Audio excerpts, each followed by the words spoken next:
મારું નામ લક્ષ છે. હું 24 વર્ષનો છું. આજે હું મારા પરિવારને છોડીને શહેર તરફ જઈ રહ્યો હતો. બેશક હું 24 વર્ષનો હતો, પરંતુ મારા પર ઘણી જવાબદારી હતી. મારા પિતાનું ઘણા સમય પહેલાં અવસાન થયું હતું. આ કારણે ઘરની જવાબદારી મારા ખંભા પર આવી ગઈ. મારી 2 યુવાન બહેનો હતી, જેમના માટે મારે તેમના દહેજની વ્યવસ્થા કરવાની હતી. હું ગામમાં રહીને કોઈ સારી નોકરી મેળવી શકતો ન હતો. મારી પાસે ગામમાં નોકરી હતી, જેના કારણે ઘરમાં ચૂલો સળગી રહ્યો હતો, પણ મને વધુ પૈસાની જરૂર હતી. તેથી જ મેં આ નિર્ણય લીધો કે હું શહેરમાં જઈને પૈસા કમાઈશ, જેથી અમે શાંતિપૂર્ણ જીવન જીવી શકીએ. જ્યારે હું મારી માતાના રૂમમાં પ્રવેશ્યો, ત્યારે તે પિતાના ફોટા સાથે બેઠી હતી. તેની આંખોમાંથી આંસુ નીકળી રહ્યા હતા. બહેનો પણ ઉદાસ ચહેરા સાથે બેઠી હતી. પણ મેં સ્મિત સાથે તેના રૂમમાં પ્રવેશ કર્યો અને મેં માને ગળે લગાડતા કહ્યું, માં, ચિંતા ન કરો, આમાં કોઈ મોટી વાત નથી. જો હું ત્યાં જાઉં તો મને સારી નોકરી મળશે, તો હું સારા પૈસા કમાઈશ. તમારે ચિંતા કરવાની જરૂર નથી. મારી વાત સાંભળીને મારી માતા વધુ રડવા લાગી, પરંતુ તેની હાલત દરેક ક્ષણે બગડતી જતી હતી. મારી બહેન પણ આવીને મારા પગ પાસે બેઠી. મેં બંનેના માથા પર હાથ મૂકીને કહ્યું કે માની જવાબદારી હવે તમારા પર છે. તમે તેની ધ્યાન રાખજો અને ઘરનો દરવાજો વધુ ખોલતા નહીં. અમારી ઇજ્જત પણ તમારા હાથમાં છે. આટલું કહીને હું શહેર તરફ રવાના થયો, પણ મને એવો અનુભવ થતો હતો કે કોઈ મને જોઈ રહ્યું છે. લાંબી મુસાફરી પછી હું રાત્રે 9 વાગ્યાની આસપાસ શહેરમાં પહોંચ્યો. શહેરમાં મારો એક માત્ર મિત્ર રીતેશ રહેતો હતો. હું તેના ભરોસે અહીં શહેરમાં આવ્યો હતો, તેથી હું તેના ઘરે પહોંચ્યો. જ્યારે મેં તેને બહાર બોલાવ્યો, ત્યારે તેણે મારું ઉષ્માભર્યું સ્વાગત કર્યું. તેણે મારા ખંભા પર હાથ મારીને કહ્યું, લક્ષ્ય, ચિંતા ન કર. જ્યારે તારી પાસે અહીં આવવાની હિંમત છે, ત્યારે તું સફળ પણ થઈશ. મને તારા માટે ખૂબ જ સારી નોકરી મળી છે. તું કાલે જઈને ત્યાંના મેનેજરને મળ. જો તને ત્યાં બરાબર લાગે તો તું ત્યાં નોકરી કરી શકે છે, અને તેઓ તને એક ક્વાર્ટર પણ આપશે, જેમાં તું તારું જીવન આરામથી જીવી શકીશ. અને થોડા દિવસો પછી તારો પગાર પણ વધી જશે. આ સાંભળીને મને રાહતની લહેર લાગી. નહીંતર મને એવો ડર હતો કે અહીં મારી સાથે કંઈ ખરાબ ન થાય. શહેરમાં આવ્યા પછી મારે બિનજરૂરી સમસ્યાઓનો સામનો ન કરવો પડે, પણ અહીં પહોંચતાની સાથે જ મને સારી નોકરી મળી ગઈ, જેના કારણે મને રાહત મળી. મેં રીતેશના ઘરે જ રાત વિતાવી. તેના પરિવારના સભ્યોએ મારી સાથે ખૂબ સારું વર્તન કર્યું. તેના માતા પિતા મને સાંત્વના આપતા હતા કે દીકરા, હિંમતથી કામ કર, ભગવાન તને ચોક્કસ સાથ આપશે. અધવચ્ચે નિરાશ થઈને પાછા ફરવાનું વિચારતો નહીં. આ શહેર બહુ મોટું છે, પણ તને ચોક્કસ સફળતા મળશે. આંટીની વાત સાંભળીને મને ખરેખર ઘણું પ્રોત્સાહન મળ્યું, અને મેં આ માટે ભગવાનનો આભાર માન્યો કે મારો આટલો સારો મિત્ર છે. મેં મારા ઘરે જાણ કરી હતી કે હું અહીં સુરક્ષિત પહોંચી ગયો છું અને મને નોકરી પણ મળી ગઈ છે. બીજે દિવસે સવારે મારા માટે નવી આશાઓ સાથે ઉભરી. રીતેશ સવારે વહેલો જાગી ગયો અને નાસ્તો કર્યા બાદ તે પોતે મને મારા કામના સ્થળે લઈ ગયો. તેણે મારા માટે તેના કામમાંથી સમય કાઢ્યો. લાંબુ અંતર કાપ્યા પછી અમે બંને સાથે ત્યાં પહોંચ્યા. અમને જોતા તરત જ મેનેજર અમારી પાસે આવ્યો. રીતેશ જ તેને બધું કહેતો હતો, અને હું અહીં ત્યાં જોઈ રહ્યો હતો અને દરેક વસ્તુનો અનુભવ લઈ રહ્યો હતો. ત્યાં એક પેકિંગ કંપની હતી, જ્યાં તેઓ બિસ્કિટ પેક કરતા હતા, અને તેઓએ મને 25,000 રૂપિયાના પગારે કામે રાખ્યો. તે મારા માટે ઘણું હતું, કારણ કે ગામમાં મને માત્ર 10,000 રૂપિયાના પગાર પર નોકરી પણ રાખવામાં આવ્યો હતો. પરંતુ હવે મેં ભગવાનનો આભાર માન્યો કે આ મારા પગાર કરતાં ઘણું વધારે છે. તે લોકોએ મને ક્વાર્ટર પણ આપ્યું હતું, જેની અંદર હું શાંતિથી રહી શકતો હતો. ખાવાની વસ્તુઓ પણ ત્યાં ઉપલબ્ધ હતી, અને મારી સાથે રૂમમાં કોઈ ન હતું. રીતેશ મને ત્યાં મૂકીને ચાલ્યો ગયો હતો અને કહ્યું હતું કે તે રવિવારે મને મળવા આવશે. મેં પણ હા પાડી. આમ જ એક દિવસ પસાર થયો. મેનેજર સર ખૂબ જ સરસ હતા. તેમણે મને ખૂબ મદદ કરી, મને તમામ કામ સમજાવ્યા, અને મને વચન પણ આપ્યું કે જો હું પ્રામાણિક અને સારું કામ કરીશ તો મારા પગારમાં વધુ વધારો કરવામાં આવશે. આ સાંભળી મારી આંખો મોટી થઈ ગઈ અને આશ્ચર્યથી તેમની સામે જોવા લાગ્યો.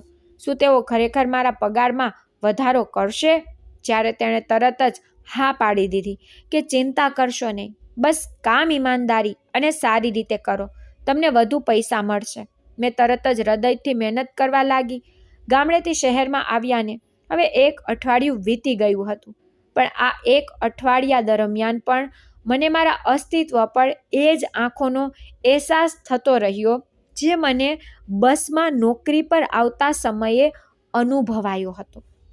આજે હું કેન્ટીનમાં જમવા બેઠો ત્યારે અચાનક મને એક સરસ ટ્રે સજાવીને આપવામાં આવી. મેં કારણ પૂછ્યું તો તેણે કહ્યું કે આજે કંપનીની ખાસ સભ્યને પાર્ટી આપવામાં આવી છે. પણ આ કેવી રીતે થઈ શકે? કારણ કે નજીકમાં બેઠેલા કોઈને આવી ટ્રે આપવામાં આવી ન હતી. હું તરત જ મારી જગ્યાએથી ઊભો થયો અને વેઇટરને કહ્યું, જો ભાઈ, તમે આ ટ્રેના પૈસા મારી પાસેથી લેશો તો હું આપી શકતો નથી, તેથી તમે મારા માટે સાદો બન અને ચા લાવો, મને તે પણ ચાલશે. પણ તેણે ફરી એકવાર મારા ખંભા પર હાથ મૂક્યો અને શક્તિથી કહ્યું, શાંતિથી ખા, તે તારા માટે બનાવવામાં આવ્યું છે અને ઉપરથી કહેવામાં આવ્યું છે આ તમને આપવાનું છે, તો શાંતિથી બેસી જશો. આ સાંભળી મને લાગ્યું કે આ લોકો મારી સાથે આટલો સારો વ્યવહાર કેવી રીતે કરી શકે, કારણ કે મેં સાંભળ્યું હતું કે ગામડાઓમાંથી આવતા લોકોને વધારે મહત્ત્વ આપવામાં આવતું નથી. હાલમાં મેં બેસીને ચૂપચાપ મારું ભોજન ખાધું. ભોજન ખૂબ જ સ્વાદિષ્ટ લાગતું હતું. આટલા દિવસો પછી મેં મારા દિલને પસંદ આવે તે ખાધું નહીં, તો અહીં આવ્યા પછી હું આખો સમય પૈસા બચાવતો રહેતો. સમયની ગતિ ક્યારે અટકી નથી અને ક્યારે અટકશે પણ નહીં. મેં માર્ગ પર દોરવાનું ચાલુ રાખ્યું, પરંતુ મને ખબર ન હતી કે સમય વીતતા મારા જીવનમાં કેવા કેવા પરિવર્તનો આવવાના હતા. આજે રવિવાર હતો અને હું મારા મિત્ર રિતેશને મળવા માંગતો હતો. અમે બંને ક્યાંક બહાર ફરવા જવાનો ઈરાદો ધરાવતા હતા. તેણે મને વચન આપ્યું હતું કે તે મને શહેર દેખાડવા લઈ જશે અને હું પણ શહેરમાં જોવા માંગતો હતો કે શહેરની રોનક કેવી છે.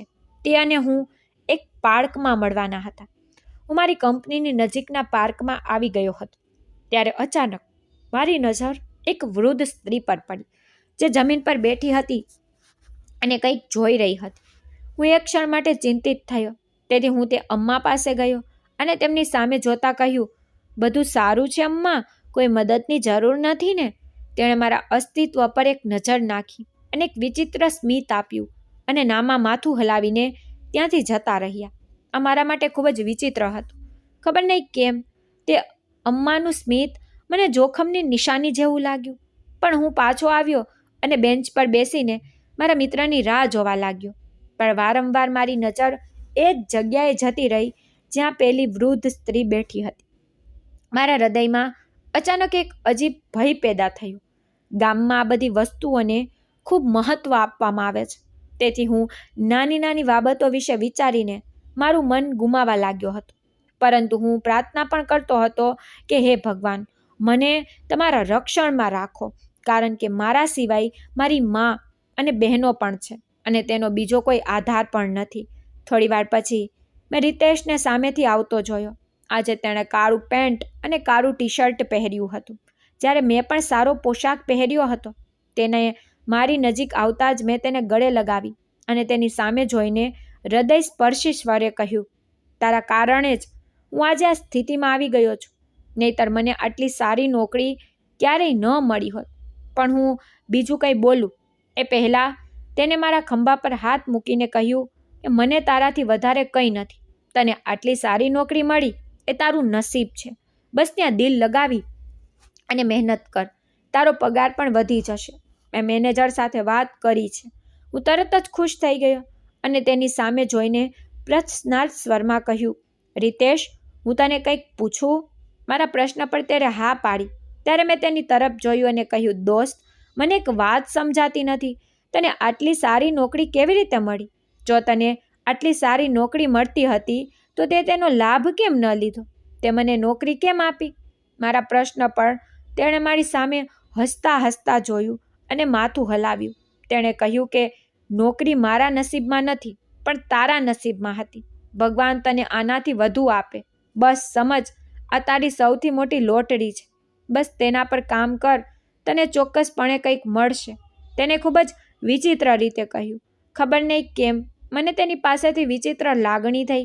મેં હમણાં માટે માથું હલાવ્યું અને તેની સાથે રાત્રિ ભોજન કરવા માટે હોટેલ માટે રવાના થયો. જ્યારે હું ત્યાં હતો ત્યારે હું તેના પરિવાર વિશે પૂછતો હતો.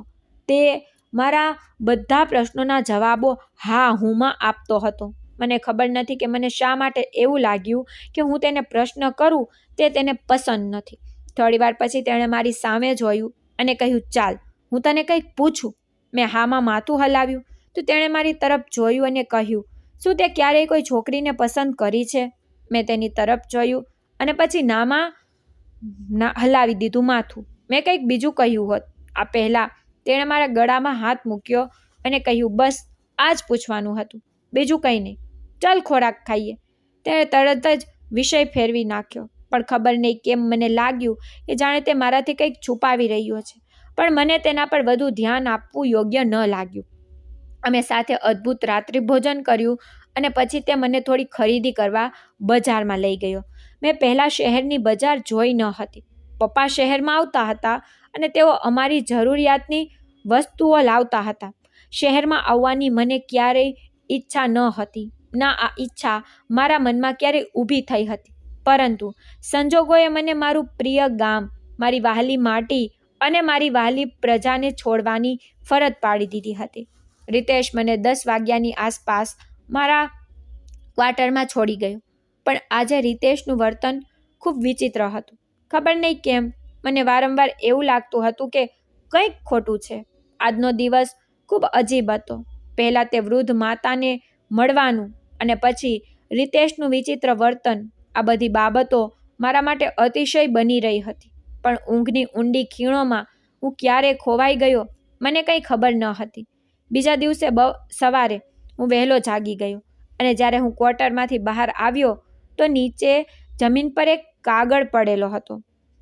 મેં આશ્ચર્ય સાથે કાગળ તરફ જોયું કે તેને ત્યાં કોણે મૂક્યું હતું. મેં તરત જ નીચે ઝૂકીને કાગળ મારા હાથમાં લીધો અને ઝડપથી દરવાજે તારું મારવા માંડ્યું, કારણ કે મારે કંપનીમાં જવાનું મોડું થતું હતું. પણ એ પડબીડિયું હાથમાં લેતા જ મને લાગ્યું કે ખબર નહીં, જાણે તેમાં પૈસા છે. મેં ઝડપથી તે પડબીડિયું ખોલ્યું અને અંદર જોયું તો આશ્ચર્યથી મારી આંખો પહોળી થઈ ગઈ, કારણ કે તે પડબીડિયામાં હજારો રૂપિયાની નોટો હતી. બેશક હું 24 વર્ષનો હતો, પરંતુ આજ સુધી મેં આટલી રકમ એક સાથે મારા હાથમાં પકડી ન હતી. મેં તરત જ દરવાજો ખોલ્યો અને અંદર ગયો. મેં બહાર નજર કરી પણ ત્યાં કોઈ ન હતું. પછી મેં હિંમત કરી અને તે રકમ ગણવા માંડી. તે રકમ લગભગ 1 લાખની નજીક હતી. આ જોઈને મારી આંખો પહોળી થઈ ગઈ. મને લાગ્યું કે રીતેશને ફોન કરીને આખી વાત કહું, પણ હું ચૂપ રહ્યો. ખબર નહીં કેમ મને આ બધું રીતેશને જણાવવાનું મન ન થયું. મને લાગ્યું કે જો હું આ બધું રીતેશને કહું તો તે વિચારશે કે આ પૈસા મેં ચોરી લીધા છે. પણ એવું કંઈ ન હતું. મેં ચૂપચાપ મારા બચાવેલા પૈસામાં તે પૈસા રાખ્યા અને રૂમને તાળું માર્યું અને કામ પણ નીકળી ગયો. પરંતુ મને જરા પણ રાહત મળી રહી ન હતી. મારા મનમાં વારંવાર વિચાર આવતો હતો કે આ પૈસા બીજા કોઈના છે. આખો દિવસ મેં આ બેચેનીમાં કાઢી નાખ્યો હતો. આજે વેઇટરે ફરી મને ખૂબ જ સારો ખોરાક આપ્યો અને આનાથી મને ફરી એકવાર આશ્ચર્ય થયું. પણ મેં વાતને કોઈને જણાવી નહીં. ચૂપચાપ ભોજન પતાવીને પાછો પોતાના કામમાં વ્યસ્ત થઈ ગઈ. આજે કુદરતી રીતે હવામાન ખૂબ જ ખરાબ હતું. આ કારણોસર વર્કરને વહેલી રજા આપવામાં આવી રહી હતી, કારણ કે તેના ક્વાર્ટર દૂર હતા પણ મારું નજીક હતું. તેથી મેં મારું ગઈકાલનું કામ પણ પૂરું કર્યું અને મારા સમય મુજબ કંપની છોડીને ક્વાર્ટર તરફ જવા લાગ્યો. પરંતુ મુશળધાર વરસાદને કારણે અનેક જગ્યાએ પાણી ભરાયા હતા. મને જવામાં ઘણી મુશ્કેલી પડી રહી હતી, પણ ભગવાનની કૃપાથી થોડી તકલીફ પડી, પણ હું શાંતિથી ઘરે પાછો ફર્યો. હું ક્વાર્ટરનો દરવાજો ખોલીને અંદર પ્રવેશ્યો. હું ફરી એકવાર પૈસા પાસે ગયો અને તિજોરી ખોલી અને તેને જોવા લાગ્યો. મેં શહેરમાં હજી સુધી કોઈને મારો મિત્ર બનાવ્યો ન હતો. હું આ વિશે કોઈને કહેવા માંગતો હતો. એક ક્ષણ માટે મને લાગ્યું કે મારી માતાને ફોન કરીને આ બધું કહીશ, પણ તે મારા વિશે શું વિચારશે? તેથી જ મેં કંઈ પણ કહેવાનું ટાળ્યું. મેં આજે ક્વાર્ટરનો દરવાજો ખુલ્લો રાખ્યો હતો, કારણ કે વરસાદને કારણે મારું ઘર ભીનું થઈ ગયું હતું. મેં વિચાર્યું કે થોડા પવનની મદદથી મારું ઘર સુકાઈ જશે. પણ થોડો સમય પસાર થયો હતો જ્યારે મને મારા દરવાજા પાસે કોઈનો પડછાયો અનુભવાયો.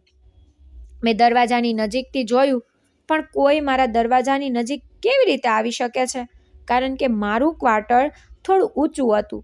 મારા દરવાજે કોઈ પહોંચી શકતું ન હતું જ્યાં સુધી તે સીડી ન ચડે. હું દરવાજા પાસે ઊભો રહ્યો, પણ મને નવાઈ લાગી. હું સામે ઊભી વ્યક્તિને જોતો જ રહી ગયો, કારણ કે તે કોઈ પુરુષ નહીં પણ એક સ્ત્રી હતી. તેના કપડાં પણ ભીના હતા અને તેના શરીર સાથે ચોંટી ગયા હતા. તે સંપૂર્ણપણે ડરી ગઈ હતી અને તેની નજર રસ્તા પર હતી. તેની સામે જોઈને મેં પ્રશ્નાર્થ સ્વરમાં પૂછ્યું, શું થયું? બધું બરાબર છે ને? તું ઠીક છે ને? મારા પ્રશ્ન પર તે સ્ત્રીએ તરત જ મારી તરફ જોયું અને મૌન થઈ ગઈ. પણ તે કોઈ સ્ત્રી નહીં, બલકે 20 વર્ષની એક ખૂબ જ સુંદર છોકરી હતી. તે જોવામાં ખૂબ જ સુંદર હતી. તેને જોઈને મેં તરત જ કહ્યું, શું થયું? તમે પાણીમાં ફસાઈ ગયા છો કે બીજું કંઈક છે? મારી સામે જોઈને તેણીએ અચાનક મારી સામે હાથ જોડીને કહ્યું, ભગવાન ખાતર મને મદદ કરો. હું ખૂબ જ ચિંતિત છું. હું ઓફિસથી ઘરે જઈ રહી હતી, પરંતુ રસ્તામાં કેટલાક ગુંડાઓએ મારો પીછો કર્યો. મને બહુ ડર લાગે છે. મારું ઘર પણ ઘણું દૂર છે. શું હું તમારા ક્વાર્ટરની અંદર આવી શકું છું?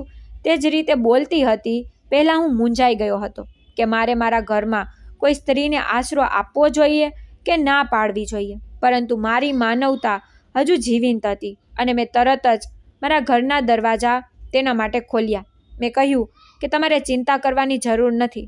જ્યાં સુધી તમે મારા ઘરમાં રહેવા માંગો, રહી શકો છો. મેં આટલું કહ્યું કે તરત જ તે ઘરની અંદર આવી ગઈ. મેં તેને ટુવાલ આપ્યો તો તેના વાળ સૂકવતી હતી. મેં પૂછ્યું કે તમે આટલી મોડી રાતે કેમ નીકળ્યા? તમારે જાણવું જોઈએ કે હવામાન કેટલું ખરાબ થઈ રહ્યું છે. તેને મારી તરફ જોયું અને કહ્યું, તે જ ભૂલ થઈ ગઈ. આજે ઘણું કામ હતું, તેથી મોડી રાત સુધી રોકાવું પડ્યું. પરંતુ મને ખબર ન હતી કે આ ગુંડાઓ મારી પાછળ પડી જશે. મેં બહુ મુશ્કેલીથી મારી ઇજ્જત બચાવી છે. હું આજની રાત તમારા ક્વાર્ટરમાં રહીશ અને પછી સવારે નીકળી જઈશ. હું તમને પૈસા આપવા પણ તૈયાર છું. મેં કહ્યું, ના, હું એવો બેશરમ નથી કે કોઈ છોકરી પાસે પૈસા માંગુ. તમે મારા રૂમમાં સૂઈ શકો. હું અહીં દરવાજા પાસે સૂઈ જઈશ. મારું ક્વાર્ટર બહુ મોટું ન હતું. એક નાનકડો રૂમ હતો જેમાં હું રહેતો હતો અને પછી ત્યાં એક નાનું રસોડું બનાવેલું હતું જેમાં હું મારા માટે ખોરાક વગેરે તૈયાર કરતો હતો. તે છોકરીએ કહ્યું, ના ના, તમે તમારા રૂમમાં જ આરામ કરો. હું તમને જરાય પરેશાન નહીં કરું. હું અહીં જ સૂઈ જઈશ. પણ મારી 2 બહેનો પણ હતી જે મને જીવ કરતાં પણ વહાલી હતી. જો આજે હું કોઈની બહેન કે દીકરીને મદદ કરું તો કાલે ભગવાન ન કરે કે આ સમય મારા પર આવ્યો હોત તો ભગવાનની મદદથી મારી બહેનોને પણ મદદ મળી હોત. આ બધું વિચારીને મેં જબરદસ્તી તે છોકરીને મારા રૂમમાં મોકલી અને સોફા પર બેસીને તે છોકરી વિશે વિચારવા લાગ્યો. આજે મને ખૂબ દુઃખ થયું કે પુરુષ કેટલો જાનવર હોય છે.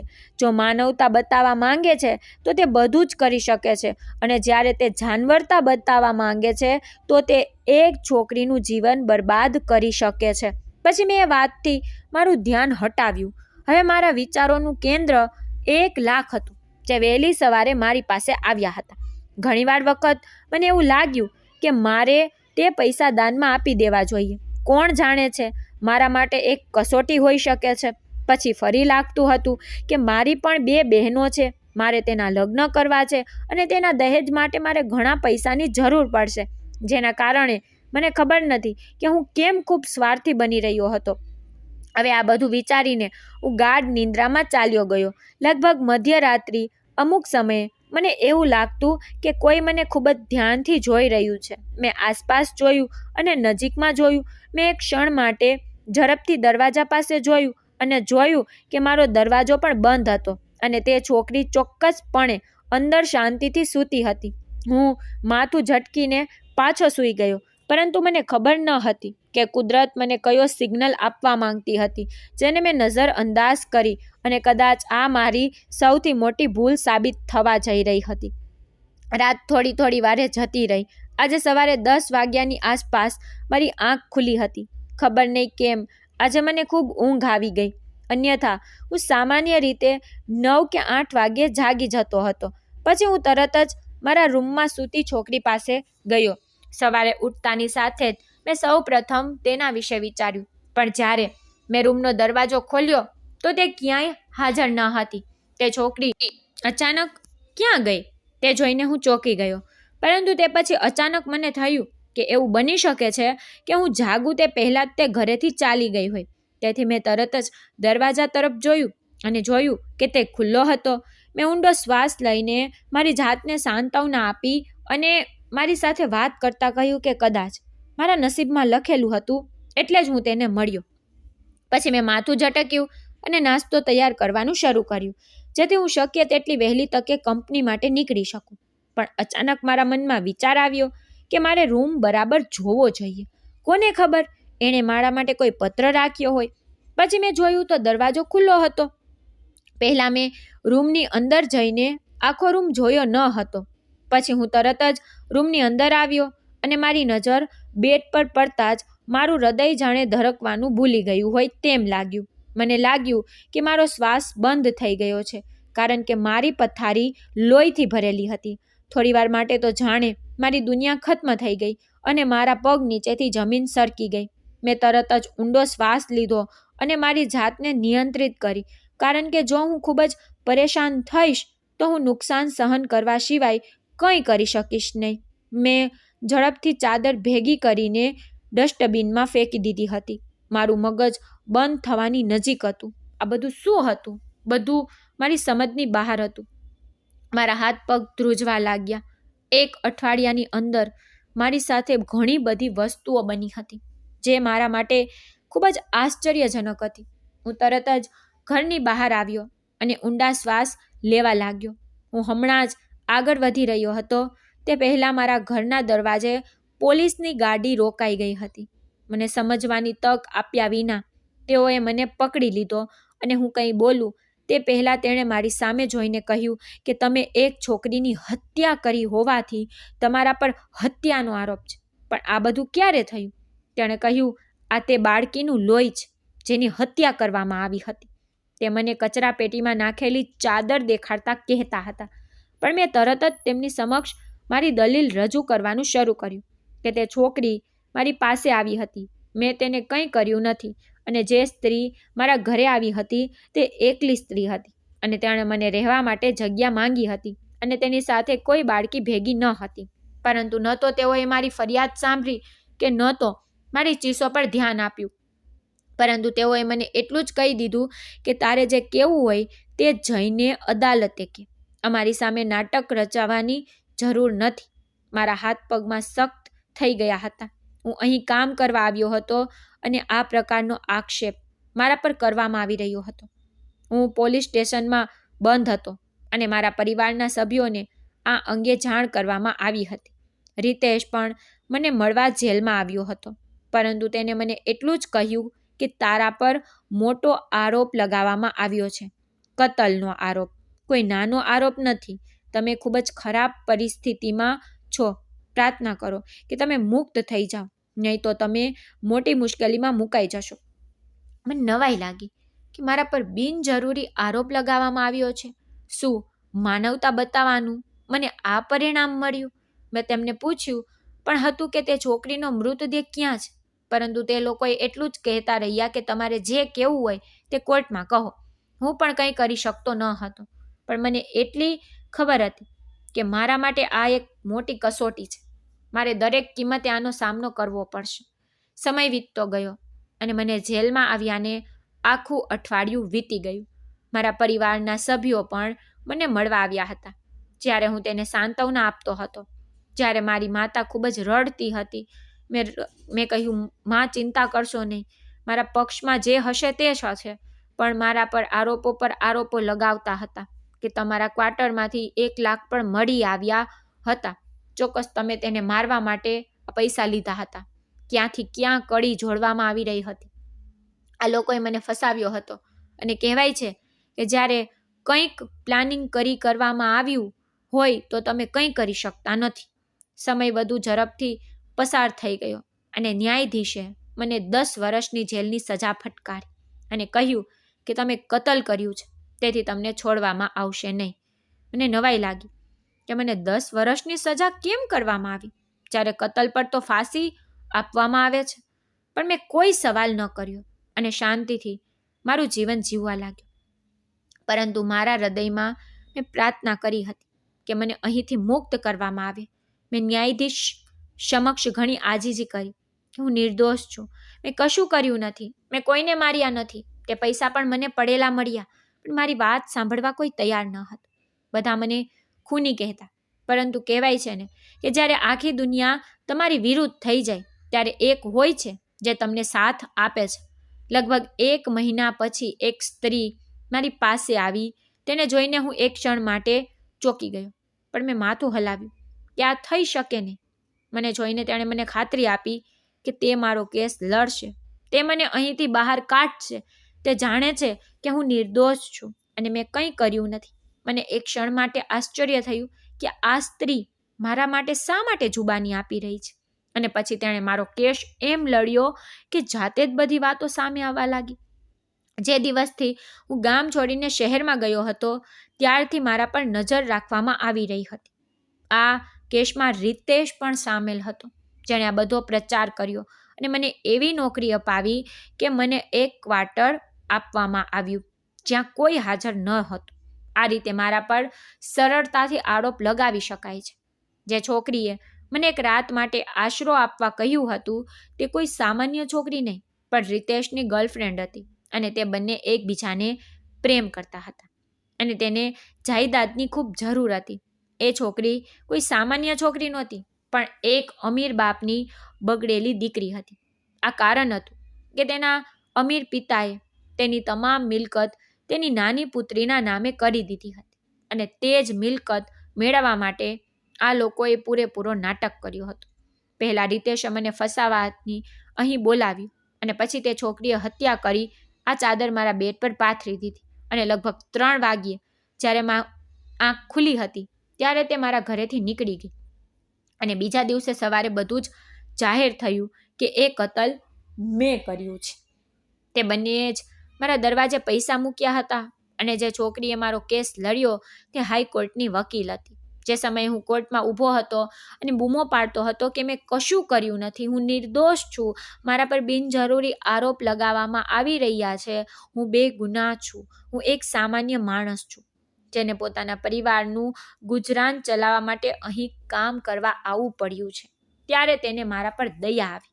તેને સમજાયું કે હું સંપૂર્ણપણે નિર્દોષ છું. તેણે મારો સંપર્ક કર્યો હતો અને મારા માટે કેસ લડ્યો. તેણે મને 10 વર્ષની જેલની સજામાંથી મુક્ત કર્યો અને મને મારા ગામ પરત મોકલવામાં આવ્યો. હું મારી માને ગળે લગાવીને ખૂબ રડ્યો.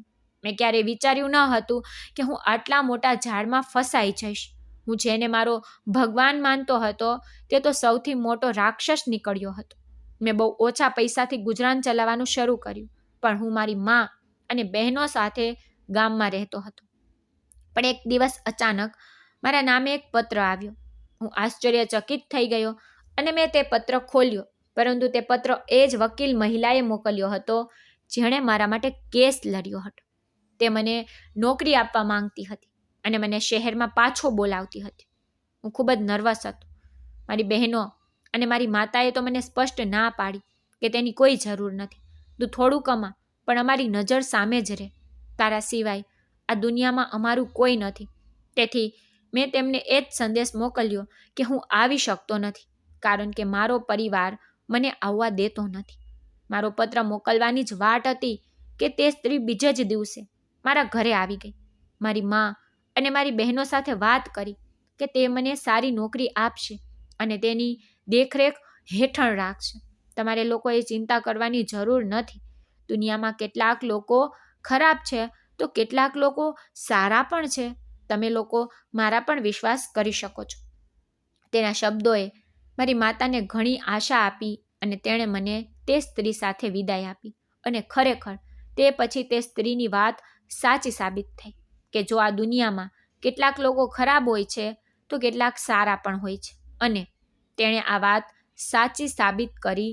તેણે મને ખૂબ જ સારી નોકરી અપાવી જે ખૂબ જ સારો પગાર આપતી હતી. થોડા સમય પછી મેં મારી મા અને બહેનોને પણ શહેરમાં બોલાવ્યા. હવે હું તેમના સાથે સુખી જીવન જીવું છું. તો મિત્રો, તમને વિડીયો કેવો લાગ્યો કોમેન્ટ કરીને જણાવો. વિડીયો ગમે તો વિડીયોને લાઈક કરો અને ચેનલને સબસ્ક્રાઈબ કરો. ધન્યવાદ.